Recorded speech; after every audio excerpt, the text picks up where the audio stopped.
오늘 읽은 마태복음 14장 22절에서 33절까지의 말씀을 가지고 물 위로 걸어오신 예수님, 물 위로 걸어오신 예수님이라는 제목으로 하나님 말씀 같이 나누도록 하겠습니다. 청년부 제주 선교차 박용찬 목사님하고 그리고 청년들이 지금 제주도에서 선교를 하고 있습니다. 금요일 날 오게 되어지는데 그래서 오늘 제가 수요 예배를 인도하게 됐습니다. 그리고 기도 생각날 때마다 기도해 주시고 그리고 오늘 설교 후에 함께 기도하는 시간을 갖도록 하겠습니다. 그러니까 사복음서에 있는 예수님의 그 사역들을 이제 수요일 저녁마다 순차적으로 살펴나가고 있는데, 지난주에는 예수님의 그 오병이어 사건을 수요일 저녁에 다뤘고, 그리고 오늘은 오병이어 사건 그 이후에 있는 예수님께서 물 위를 걸어오시는 이 사건에 대해서 우리가 살펴보고 함께 말씀을 나누고 기도하는 시간을 갖도록 하겠습니다. 예수님이 물 위를 걸어오신 이 사건은 오병이어 사건과 같은 날 있었던 거예요. 같은 날, 같은 시간대에 일어난 사건입니다. 그런데 우리가 잘 아는 것처럼 예수님이 이제 물 위를 걸어오는 이 사건에서 오늘 본문에 보면 예수님께서 그 오병이어 사건 이후에 제자들을 먼저 건너편으로 가게 하시거든요. 그래서 요한복음 6장 17절에 보면 예수님께서 제자들을 건너편 가버나움으로 먼저 보내십니다.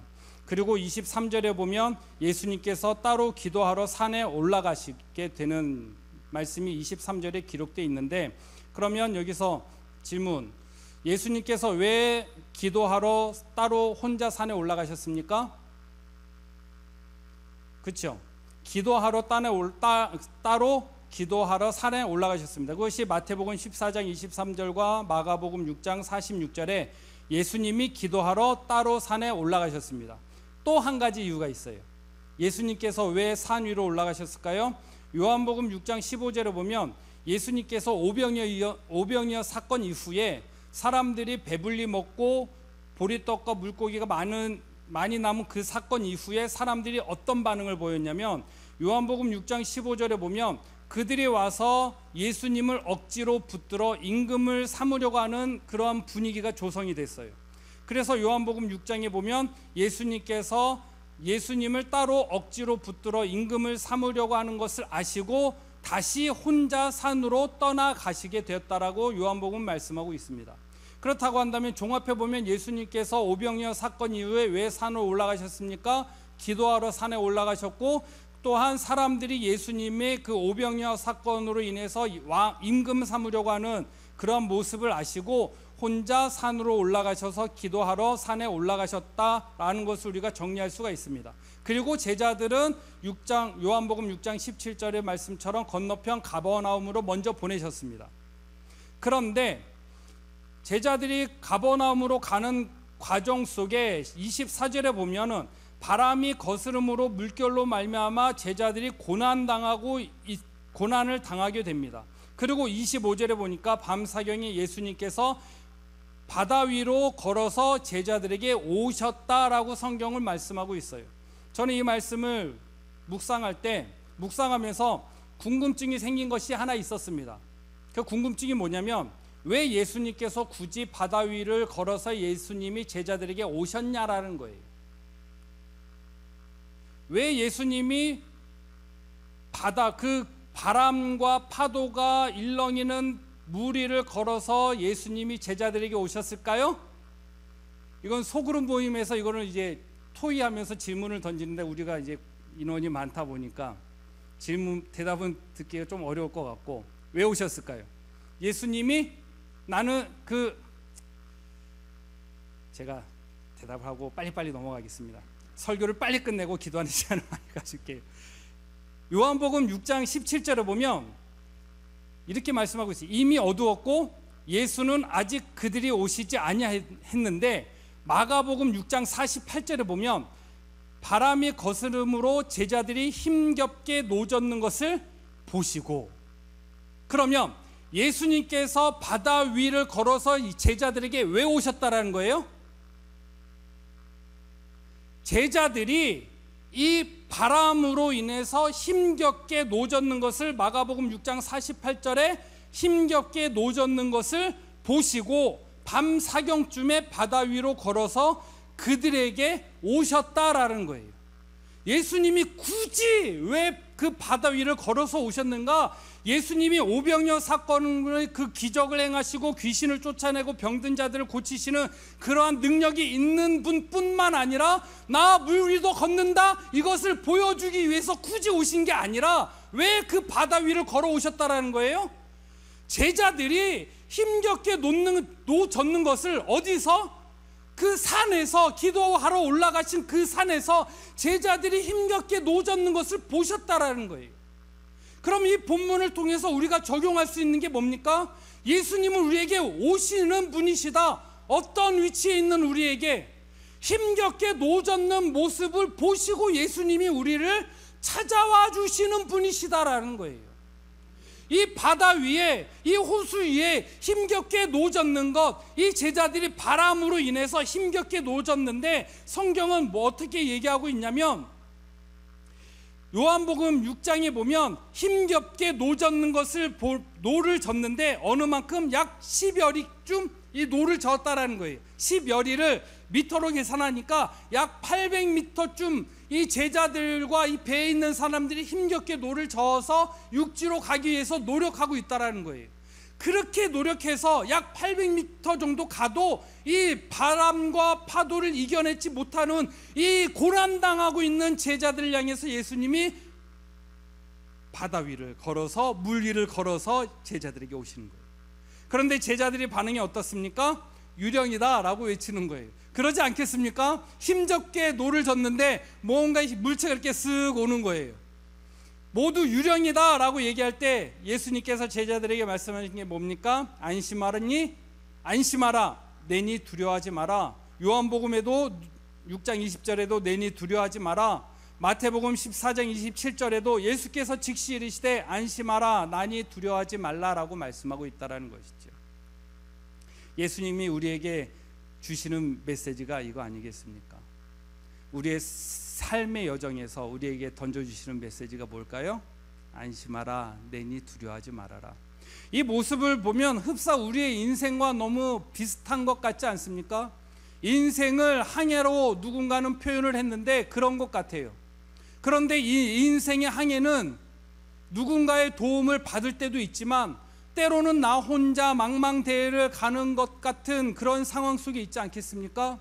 그렇게 힘겹게 노를 저어가는 제자를 향해서 예수님이 찾아오셨다라는 거예요. 그리고 말씀하시는 게 뭡니까? 안심하라 내니 두려워하지 말아라. 그런데 마태복음에서만 베드로의 고백을 기록하고 있습니다. 베드로가 28절에 주여 만일 주님이시거든 나를 명하사 물 위로 걸어오라 하소서. 그랬더니 예수님이 와라. 베드로가 물 위를 걷기를 시작합니다. 그런데 결론은 우리가 잘 알고 있어요. 베드로가 물에 빠지죠. 그럼 여기서 질문, 베드로가 예수님께 가다가 갑자기 빠졌을까요? 점점점 빠졌을까요? 예수님 오라 하니까 예 예수님 가겠습니다. 예수님이 어떻게 보면 좀 치사한 것 같은데 예수님이 배 위로 안 오시고 멀찌감치 서 계신 거예요. 멀찌감치 서서 안심하라 나니 두려워하지 바로 타시면 좋겠는데 그래요. 그런데 베드로가 예수님 주님이시거든 오라 하시옵소서 와라 했더니 베드로가 가요. 근데 예수님께로 가는 베드로가 가다가 푹 빠집니까? 점점 빠집니까? 가다가 점점점 빠져요. 성경이 어떻게 얘기하고 있냐면 28절에 나를 명하사 물 위로 오라소서, 29절에 오라. 베드로가 배에서 내려 물 위로 걸어서 예수께 가되 30절에 바람을 보고 무서워 어떻게 해요? 빠져가는지라. 빠져간대요. 왜 빠져가요? 바람과 파도로 인해서 무서우니까 점점점 빠져가요. 그런데 언제까지 베드로가 점점 빠져갈까요? 30절을 종합해서 유추해 보면 30절 후반절에 주여 나를 구원하소서. 베드로가 예수님께 가는데 점점점 빠져가는데 예수님에게 나를 구원하소서 고백하지 않아요. 외치지 않아요. 언제까지? 죽겠구나 싶을 때까지. 그러니까 바람을 보고 무서워 점점 빠져가는데 베드로의 전직이 뭐였어요? 어부였어요. 살기 위해서 몸부림쳤겠지요. 이 점점 빠져가는 이 역경을 이겨내기 위해서 나름 노력을 했겠지요. 그런데 계속해서 빠져가는 거예요. 바람과 파도로 인해서 점점 더 빠져가는데 언제까지? 추측컨대 물이 여기까지 찼을 때까지. 그래서 베드로가 얘기하는 게 뭡니까? 주여 나를 구원하소서 하니 31절에 예수께서 즉시 손을 내밀어 그를 붙잡아 이르시되 하시는 말씀이 뭐예요? 믿음이 작은 자여 왜 의심하느냐? 그러면 질문이요. 이런 질문 해봤어요.